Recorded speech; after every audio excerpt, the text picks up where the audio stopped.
But we do begin tonight with singer R. Kelly, sentenced to 30 years behind bars after his conviction on racketeering and sex trafficking. R. Kelly ne s'est pas simplement effondré. Il est tombé dans un système pénitentiaire qui, selon ses avocats, tente lentement de le tuer. Ce sont des gens qui cherchent à éliminer Monsieur Kelly.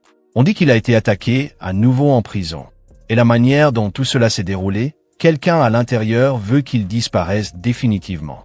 Alors, selon les dires, R. Kelly se serait réveillé, supposément le 13 juin, et aurait ressenti des étourdissements. Il aurait vu des taches noires, s'est levé, puis est tombé. Déployons ensemble toute cette situation pour vous. C'est incroyable. Tout commence par un type dont l'horloge était déjà en train de tourner plus vite qu'un sandwich dans une bodega. Monkill Glenn Stein, un patient atteint d'un cancer terminal, qui était pratiquement le chef de file de la fraternité aryenne, emprisonné depuis 1982, s'étant construit une réputation de l'un des individus les plus dangereux du système fédéral. Stein avait purgé sa peine depuis 1982 pour meurtre, avec un passé marqué par des actes violents, y compris des menaces directes de violence et de meurtre contre des fonctionnaires fédéraux en 2015. Selon les documents que l'équipe juridique de R. Kelly vient de déposer, ils allèguent qu'un homme nommé Stein, leader de gang, aurait fourni une déclaration sous serment affirmant que des responsables pénitentiaires lui ont offert sa liberté pour passer ses derniers jours en liberté, à condition qu'il assassine supposément R. Kelly. C'est une situation sérieusement dérangée. Revenons un peu en arrière. En février 2023, alors que ce type était enfermé dans une prison de haute sécurité au Colorado, Stein affirme qu'une chose sans précédent s'est produite.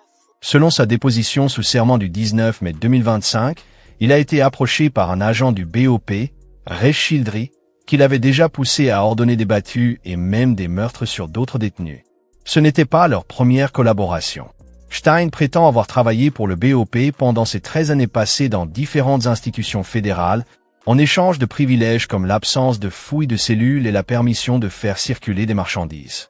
Un détenu s'était déjà manifesté auparavant, vous savez, disant qu'il avait été engagé pour tuer R. Kelly. Vous en avez entendu parler? Oui, je n'ai jamais cru ce genre de choses. Mais le rendez-vous de février 2023 était différent. Childry est arrivé sans prévenir, accompagné par le directeur Gutierrez et le sous-directeur Stangle. Pas de gardien présent, ce qui était extrêmement suspect, et presque criant que c'était une affaire grave. Sachant que Stein était littéralement un homme condamné à mort, du fait de son diagnostic terminal, Childry lui a présenté ce qu'on pourrait appeler un marché droit sorti de l'enfer. La proposition était simple mais folle. Stein devait être transféré à FCI Butney, en Caroline du Nord, où R. Kelly purgeait sa peine. Et sa mission consistait à éliminer physiquement le roi R.B. tombé. En échange, il serait accusé du meurtre, mais ne serait pas condamné parce que les preuves seraient accidentellement perdues par les autorités. Selon la version de cet homme, il devait supposément assassiner R. Kelly, puis être inculpé, et les autorités pénitentiaires auraient faussé les éléments de preuve afin de faire disparaître l'affaire. Il l'aurait ensuite transféré ailleurs, où il aurait pu s'évader et rester libre. Vraiment, c'est juste lui. Il y a quelques personnes qui, lorsqu'elles ont de longues affaires, voient soudain surgir des complots pour les tuer, et toutes veulent s'échapper pour toujours. Selon les documents de Stein, la raison était directement liée aux actions juridiques de Kelly. Childry appelait Kelly un violeur ayant abusé de petites filles blanches, et quelqu'un que la fraternité aryenne souhaitait voir éliminé. Mais surtout, Childry affirmait que les avocats hautement rémunérés de Kelly allaient exposer des informations compromettantes pouvant nuire à des officiers de haut rang du BOP et à des responsables du ministère de la Justice. En somme, il présentait Kelly comme une menace directe pour le bureau des prisons. Ainsi, l'équipe de R. Kelly affirme que tout cela se produit parce qu'ils enquêtent sur une possible violation des droits de R. Kelly durant le processus de ses procès et qu'ils ont découvert des éléments qu'ils allaient rendre publics. C'est donc une réponse, supposément, à cette divulgation. Cette révélation concernerait des crimes commis pendant l'enquête sur Kelly, notamment des écoutes illégales de conversations entre avocats et clients, ainsi que des entraves flagrantes à la justice. Selon l'équipe juridique de Kelly, ces matériaux interceptés ont été transmis au procureur afin de pressurer des témoins, y compris l'ex-petite amie Azriel Clary, pour qu'elle témoigne contre lui, menant à ses condamnations. Ces deux témoins, selon les documents et selon l'équipe de Kelly, ont été retournés contre lui grâce à un informateur interne. Cet informateur interne And the legal fight for R. Kelly isn't over. His lawyers say he didn't speak during the aurait rencontré Azriel Clary et lui aurait montré certaines communications, des emails ou appels téléphoniques de R. Kelly avec une autre femme, en dehors de sa relation avec Azriel. Comme vous le savez, elle était avec R. Kelly, et on allègue que, suite à ces preuves montrées, elle a été influencée pour devenir le témoin clé du gouvernement. C'est juste lui. Il y a quelques personnes qui, lorsqu'elles ont de longues affaires, voient soudain surgir des complots pour les tuer, et toutes veulent s'échapper pour toujours. Stein, qui admet avoir du sang sur les mains depuis longtemps, était initialement partant pour le plan. Le transfert s'est fait très rapidement. En moins de 2 semaines, il a été transféré de l'Arizona à FCI Butney le 17 octobre 2023. D'abord placé dans l'unité médicale, jusqu'en mars 2025, date à laquelle il a été transféré dans le bloc de Kelly. Dès son arrivée dans le bloc de Kelly, un responsable l'a rappelé à son objectif. Tu dois t'occuper de ce pourquoi tu es venu ici. Pendant des semaines, Stein a littéralement traqué Kelly, le suivant partout dans la prison et planifiant son exécution. La configuration était idéale. Logé sur le même bloc, Stein avait un accès illimité aux habitudes quotidiennes de Kelly, à ses failles et aux occasions parfaites pour agir. Mais au fil du temps, quelque chose d'inattendu se produisait dans l'esprit de ce tueur endurci. En tant qu'homme mourant, repensant à son passé violent, Stein éprouva ce qu'il qualifia d'un changement de cœur. Il décida que tuer Kelly pour couvrir des agissements répréhensibles de fonctionnaires du BOP, Bureau of Prison, et d'officiels gouvernementaux était une action inacceptable. Au lieu d'exécuter son contrat le 11 avril 2025, il entreprit une manœuvre qui allait tout retourner. Stein s'approcha directement de Kelly et lui révéla la vérité. Il lui dit la vérité, qu'il avait été envoyé pour le tuer. Il lui expliqua comment, par qui, et lui fit comprendre que sa vie était absolument en danger. Cette révélation dut être terrifiante pour Kelly. Découvrir que l'homme qu'il avait observé pendant des semaines n'était autre que l'assassin désigné pour l'éliminer. Mais le changement de camp de Stein créa un problème nouveau et grave pour les conspirateurs présumés. À présent, 2 personnes connaissaient le complot, la cible elle-même et le tueur qui refusait d'accomplir sa mission. Stein insista sur l'urgence de la situation et proposa de passer un test de mensonge, de témoigner devant le tribunal et de nommer des témoins pour corroborer son histoire de violence orchestrée par le BOP. Il affirma vouloir passer un test de mensonge et dire la vérité si nécessaire. Il cherchait essentiellement à présenter son choix comme une forme de rédemption, choisir d'exposer des décennies de corruption au sein du BOP plutôt que de commettre un autre meurtre. Le lieutenant Teague aurait supposément tenté plusieurs fois de pressionner Stein pour qu'il termine son travail, mais l'inmate mourant ne flancha pas. Cette rébellion allait bientôt mettre en danger les 2 hommes. La situation prit une tournure encore plus incroyable le 6 juin 2025, lorsque l'équipe juridique de Kelly découvrit qu'un second membre de la fraternité aérienne au pénitencier FCI Butney avait été approché par le lieutenant Teague du BOP afin d'assassiner à la fois Kelly et Stein. Ce nouvel agent recruté s'appelait David Case Harris, un autre membre de la fraternité aérienne, comme Stein, qui devait exécuter les assassinats sans poser de questions. Selon sa déclaration, Teague avait discuté de méthodes précises pour les exécutions, notamment en mélangeant un poison dans la nourriture de la cantine et du magasin intérieur, afin de rendre ces meurtres invisibles. Cette méthode avait été choisie parce qu'elle paraîtrait propre. Le poison pourrait être attribué à des problèmes de santé, comme les caillots sanguins déjà présents chez Kelly, ou expliqué comme une surdose accidentelle. L'idée d'utiliser la nourriture du magasin était particulièrement machiavélique, car cela rendait presque impossible pour Kelly d'échapper à la menace simplement en refusant les repas de la cantine. C'est incroyable. Cela ne fait que s'aggraver. Mais la réaction du système judiciaire fut tout aussi rapide et décisive. Le 20 juin, la juge fédérale Martha M. Paco a rejeté la demande, estimant qu'elle n'avait pas le pouvoir d'accorder une libération conditionnelle ou une détention à domicile, même dans des circonstances exceptionnelles, et soulignant l'absence de preuves concrètes appuyant les allégations de Kelly. Ce rejet a eu lieu sans audience, indiquant que le tribunal jugeait les accusations trop peu crédibles pour justifier une investigation approfondie. Il faut maintenant s'arrêter un instant et y penser. Un rejet sans audition, c'est une décision massive. Cela crie, nous n'avons même pas besoin d'8 counts of sex trafficking. The trial lasting nearly 6 weeks, with close to 50 witnesses testifying. Mais l'histoire ne s'arrête pas là. Les implications plus larges de ces allégations, qu'elles soient vraies ou inventées, révèlent des vérités troublantes sur le système pénitentiaire américain et les vulnérabilités des détenus célèbres condamnés pour crimes contre des enfants. Le fait que des allégations aussi détaillées et précises aient pu être formulées, avec des fonctionnaires nommés, des transferts documentés et des déclarations sous serment de plusieurs détenus, témoignent soit d'un niveau sans précédent de corruption, soit d'un niveau tout aussi impressionnant de désespoir et de fabrication. Pensée Y, la prison est censée viser la réinsertion. Non?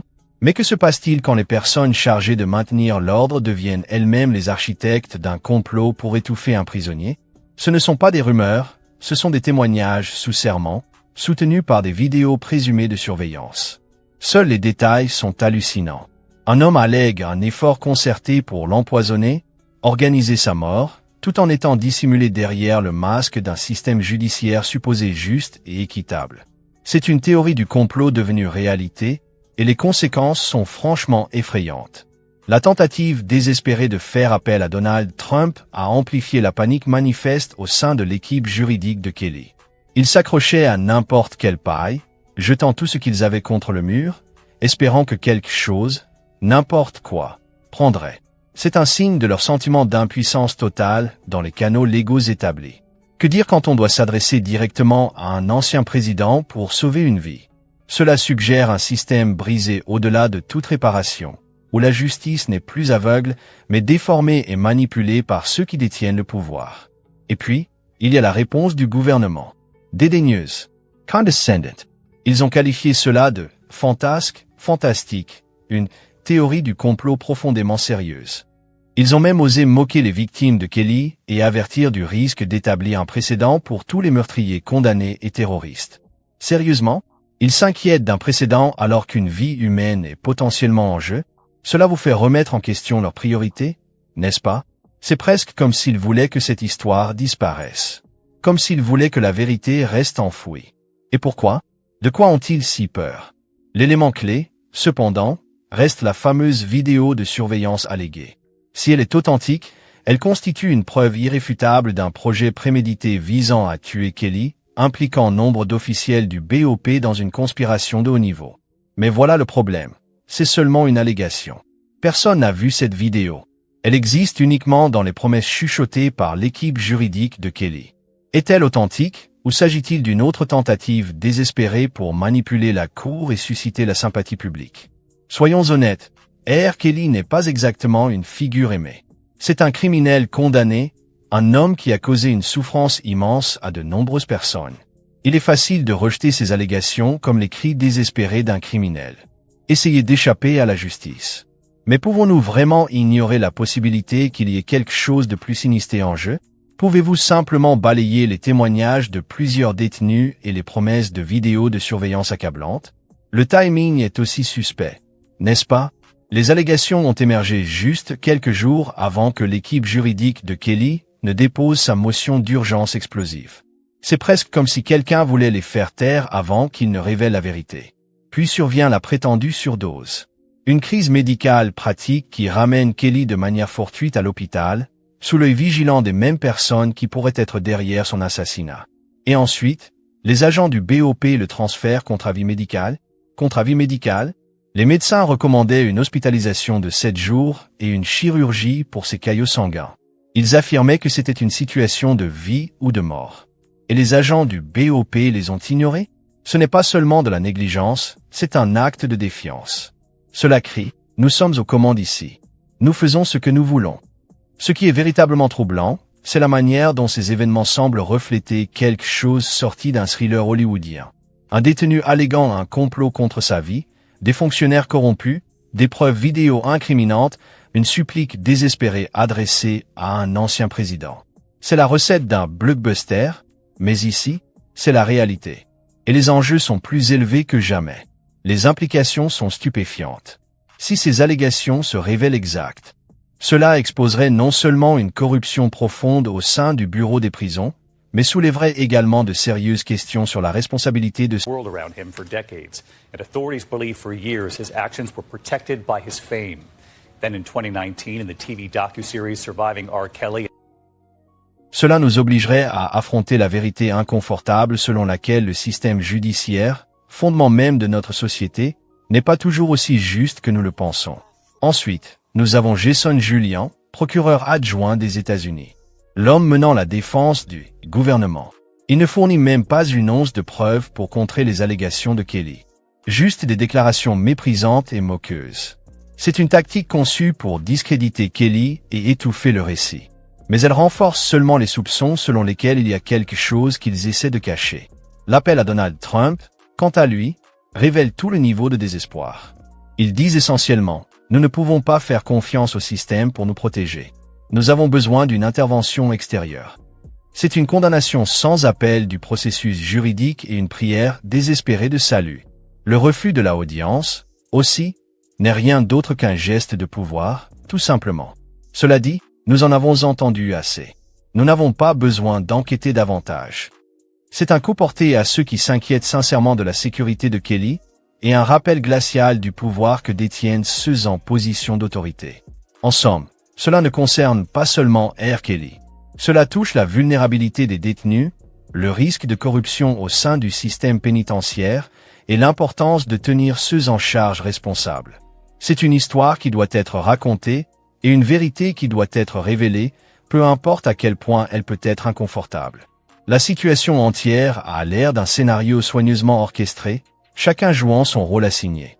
Le détenu, la victime présumée, les fonctionnaires corrompus, l'équipe juridique désespérée, le gouvernement méprisant. Mais derrière le rideau, il y a autre chose en jeu, quelque chose de sombre, de malveillant que nous n'avons pas encore pleinement compris. Le fait que le gouvernement rejette si vite ces allégations, avec si peu de preuves à l'appui, rend la situation encore plus suspecte. Cela soulève une question.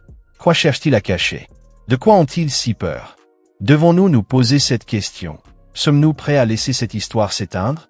Sommes-nous prêts à laisser ces allégations être rejetées comme de simples inventions? Ou allons-nous exiger des réponses? Allons-nous combattre pour la vérité? Le choix est entre nos mains. Parce que si nous ne le faisons pas, qui le fera? Et c'est un rude constat, n'est-ce pas? Nous parlons d'un système où même les criminels condamnés ont leur propre code, leur propre hiérarchie, et où les conséquences de briser ces règles peuvent être mortelles. Il faut se souvenir que ce ne sont pas de simples désaccords mineurs, ce sont des situations de vie ou de mort qui se déroulent derrière les barreaux. L'agression de 2020 contre Kelly n'était pas un simple incident aléatoire. C'était un signal lumineux clignotant criant les dangers auxquels il était exposé, des dangers accumulés au fil du temps. Les affirmations de Farmer, toute cette narration du « le gouvernement m'a forcé à le faire », c'est là que ça devient vraiment faux, n'est-ce pas? Cela ajoute une couche supplémentaire d'intrigue, une couche de manipulation possible, ou peut-être simplement une tentative désespérée de trouver une justification à ces actes dans la logique tordue de la prison. Ce qui est frustrant, c'est que cela n'a rien de surprenant quand on regarde le tableau global. Pourquoi un détenu, particulièrement un homme comme Farmer, avec son passé et sa réputation, attaquerait-il quelqu'un comme Kelly sans motif? Ce n'était pas comme si Kelly dirigeait une œuvre caritative à travers toute la prison, n'est-ce pas?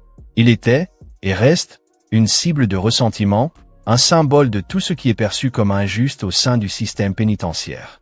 Et le fait que Farmer affirme que le gouvernement l'a poussé à agir, c'est une accusation fascinante, surtout lorsqu'on considère les luttes constantes de pouvoir et les jeux politiques qui se déroulent même derrière les barreaux. C'est une affirmation folle, mais il faut se demander s'il y a une part de vérité enfouie dans cette histoire bizarre. Et pensez à la pression psychologique énorme à laquelle est soumis Kelly. Pouvez-vous imaginer être dans un endroit pareil, sachant que chaque ombre pourrait cacher une menace, chaque conversation une embuscade? C'est un état permanent d'hypervigilance, une sensation constante d'être observé, jugé, potentiellement visé. Et l'isolement. La mise en isolement, bien qu'intendue pour le protéger, amplifie seulement l'effet mental. Aucune connexion humaine réelle, juste le cycle interminable de la peur et de l'incertitude. C'est une recette pour une défaillance mentale, une rupture psychologique. Le code de la prison en lui-même est une autre bête à explorer.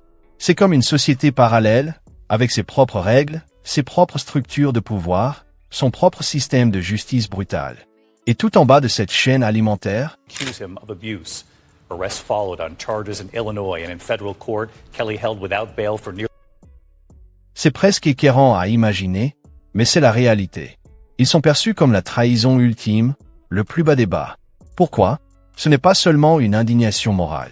C'est un instinct primitif, une réaction viscérale face à quelqu'un qui s'en prend aux plus vulnérables parmi nous.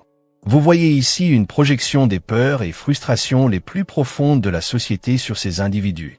Des personnes dont la vie a été ruinée par la société et qui se vengent sur la cible la plus accessible, la plus facile.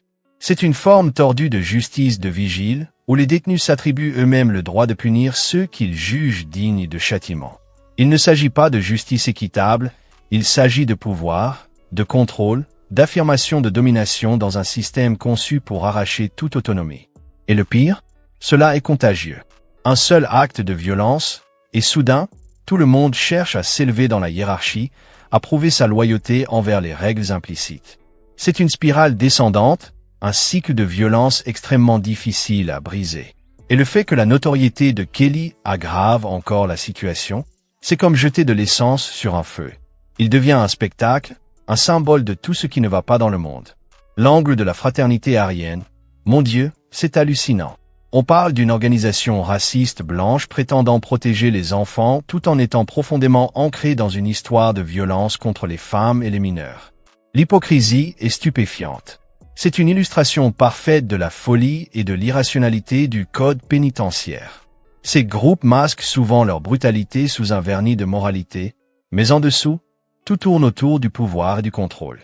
Il s'agit de manipuler les gens, d'exploiter leur peur et d'utiliser tous les moyens nécessaires pour maintenir leur position au sommet de la chaîne alimentaire. Ce sont des loups en habit de brebis, s'en prenant aux plus faibles tout en prétendant être leur sauveur. Et Glenn Stein, l'homme qui aurait supposément refusé de tuer Kelly en 2025, il faut aussi creuser son passé. Quel genre de motivation peut avoir quelqu'un ayant une telle histoire, impliqué dans tant de violence et de comportements criminels au fil des ans? A-t-il vraiment tenté de protéger Kelly, ou y avait-il une stratégie plus complexe en jeu? Cette question vous hante la nuit. Le silence qui entoure maintenant la situation de Kelly est assourdissant. La défense a-t-elle réussi à étouffer la vérité, ou attend-elle simplement le bon moment pour frapper? Les menaces sont-elles réelles, ou constituent-elles simplement une tactique de terreur destinée à maintenir Kelly et sa famille dans un état constant d'angoisse?